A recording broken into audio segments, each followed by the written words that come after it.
Hey guys, so I am in Modena, which is about a 2.5 hour drive from Milan, and I am here in the factory, or shall I say vineyard, of Giuseppe Giusti, which is a museum for balsamic vinegar. And well, I know a lot of people have a huge angst for vinegar, but I actually love vinegar. I mean, yeah, I have a sweet tooth, but it's predominantly sour, and I do love my balsamic vinegar.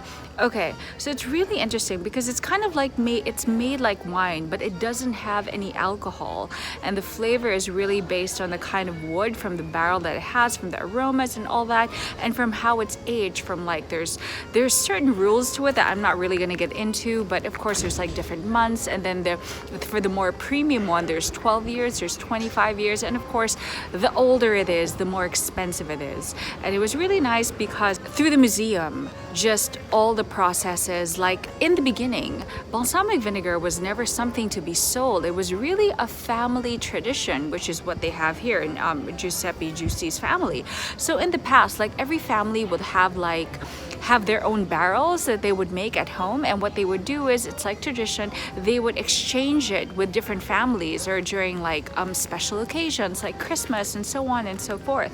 And balsamic vinegar was actually used as a dowry for women who would present it to the man as to ask, like, this is the dowry that I'm presenting to you, will you marry me? Can you imagine if we still did that today? Whatever happened to balsamic vinegar and then it became a diamond ring? The other way around.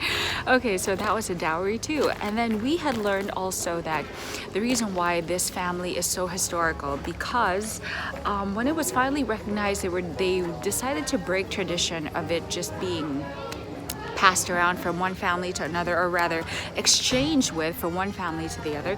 They decided to join exhibitions, and because of it they were recognized and they were won. And even the royal family back in, I forgot what year that was, I think in 18th century, 19th century, had recognized them as the official balsamic vinaigrette manufacturer or supplier to the royal family. So that's why in the bottle you actually have the crest of the royal family at the top.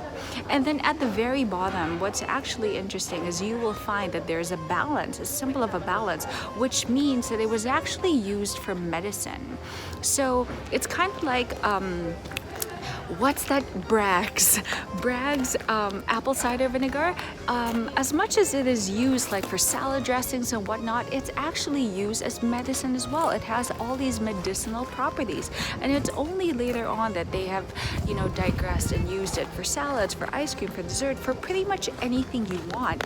Now, it's even been said that opera singer Pavarotti, that he actually, before any performance, he would actually drink or put a few drops just to clear his throat. This kind of reminds me of that Chinese medicine, Bei Pakwa. If you guys have ever tried that, there's the lozenge and there's the syrup as well. I used to take that when anyway, I used to sing in the past. That's a whole other story. But even for hosting, I used to take Bei Pakwa. I would take like 1 tablespoon. When my sore throat was really bad, I would probably take 2. Anyway, it's really interesting. So until now, even the packaging still stands today. That's medicinal, and at the same time, it's also for food.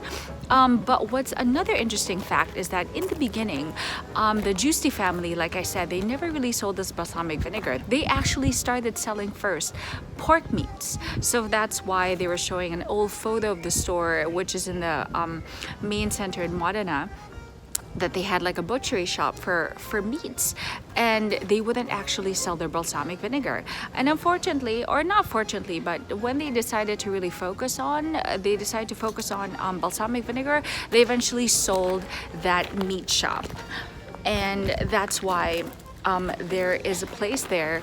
It's like this frame here of all the medals that they've received through the years, but at the same time in the wooden carving are 2 pigs. It's sort of like to symbolize where they started, that they first started out as a pork meat shop, which eventually evolved to what it is today as a balsamic vinegar expert. And then it was really nice because inside we got to see the different barrels from different months. And they were even sharing with us, like in the beginning, they actually store balsamic vinegar in clay pots because in Modena the ground is actually made of clay, but they found that it actually hardens the balsamic vinegar. It's actually too much because the mixture couldn't breathe. Guys, if I'm making like scientific like errors in this, pardon. But anyway, so they realized through studies and studies that barrels are the best of different wood, gave the aroma and the taste and so on and so forth. And then my favorite balsamic vinegar is the thick one. Maybe it's kind of kiddie of me, but it's kind of sweet and sour at the same time. So those are actually made from sun-dried grapes. That's why they're a lot thicker as opposed to the typical vinegar or the typical wine, you would say. It's made from your typical grapes.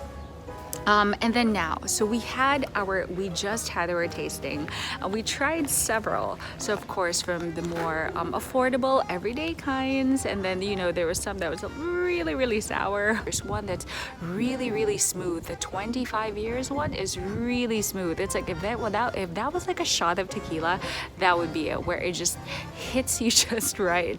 And then there are others that are really sour, which I love, but the one that really tops it off is the one with truffle. It's the very last one that our tour guide had made us try, only because truffle, if you've ever tried it, it is a very expensive exotic mushroom that's only found in the ground, and they made us try it last because once you try that, you can't, it totally affects the taste of everything else. And that for me, I was thinking that it would be really expensive. No, but for a relatively small bottle, it's 16 euros, not bad. There's actually some bottles right here that are like 540 euros, 380 euros, I think, for a really small one. You're thinking, when are you going to use that? So apparently these things, I'm not a wine collector, so I wouldn't know, but apparently for in these cases, they're usually not to be consumed. They're just used as a collector's item. So there, guys, I took that in one take. What the hell? I was able to remember all of that. And here we are. I don't know if you guys are really interested in this stuff, but I'm just, giving you literally a taste of Italy.